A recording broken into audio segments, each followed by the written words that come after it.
David Burrows is our guest. We're talking with a man from Barometer about North American large caps and long distance running. We're off to Montreal now for Patrick. Hi, Patrick. Hi, good afternoon, gentlemen. Good afternoon. My question for David is on Baytex, and it pays a very nice dividend. I'd like to know if it's safe, and is it a buy? Thank you so much. 6.3% yield. 6.3% yield. Stock price has not been doing particularly well. Energy right now is very tricky as an investment. You really have to pick your spots, and I mean that geographically.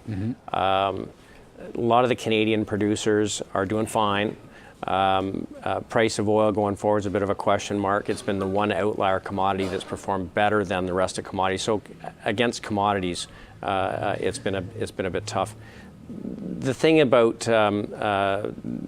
the oil and gas producers is you need to find those that have big ramps in production and are very low finding costs. So, you know, an example in Canada would be a Whitecap that has had very low finding costs, about $26,000 per flowing barrel of oil, and a high what they call recycle rate, which means every dollar they're investing, they're finding $3 worth of oil.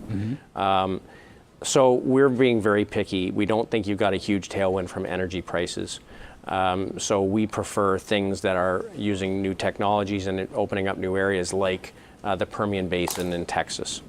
So on these yield producers, I think that they're attractive because you're going to get the yield. You have some risk from energy prices.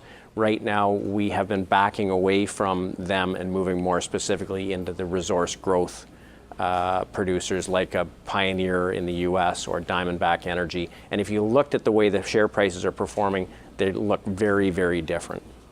Whitecap has a 5.5% payout ratio, or yield rather, and it pays out 5 cents on a monthly basis, Patrick. Let's sort of find out if we can keep this theme going with Greg in St. Albert. Hi, Greg. Hi there. Welcome to the program. What's your question? Well, David made a great call 4 years ago on a little company called Crescent Point Energy when it was down at $22, and he based it on excellent management. So my question today is on Penwest Energy, which is yielding about 8.9%. The targets from BMO and Royal are about $12, and the three other analysts on the last 2 weeks didn't really like the stock. Is this a management story going forward, and is that the reason why you own the stock as of July 31st? I saw it in your holdings. Would you buy this stock today, and what are your reasons for holding the stock?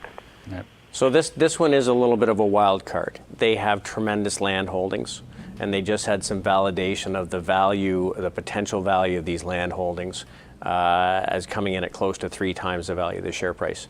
The big question is management's ability to execute and derive the value with a drill. And I think that remains to be seen. So this is not a big holding for us, but there's very good value there.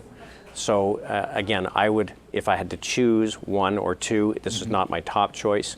I think management has to prove itself in their ability to execute. Yeah, the Q2 results came out this morning, and their barrels of oil a day were down by about 14%. Yeah, you know, so they got a great land position. It's not an expensive stock. I think that I would prefer to look at a Whitecap over a Penwest. Okay, thanks, Greg, for that from St. Albert. We're off to Richmond, BC now. Good morning, Robert. Welcome to Market Call. Yeah, good morning. I'd like your thoughts on chemical and uranium sector. From a contrarian investor, I'm willing to wait maybe 2 years for a payoff. Thank you very much. All right. Well, if you heard my comments on the energy sector as a whole, obviously uranium is somewhat dependent on what happens with oil pricing. It's an alternative.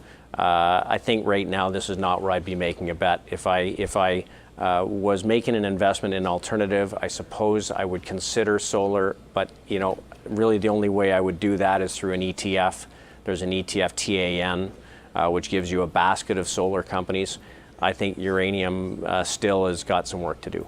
And I'm looking here that the relative strength index is also in oversold territory, so there's not a lot of like for this stock. I mean, this is after 2 pretty good years in you know, big equities. It's really underperforming, and if you can't perform well in a strong market, if things were to get more difficult, you know, there's vulnerability. It's flat over the last year. Robert, thanks for that from Richmond, BC. We're going back to the break. It's David Burrows, President and Chief Investment Strategist at Barometer Capital Management. We're talking about North American large caps at 1-855-326-6266. When we come back, we'll talk booze.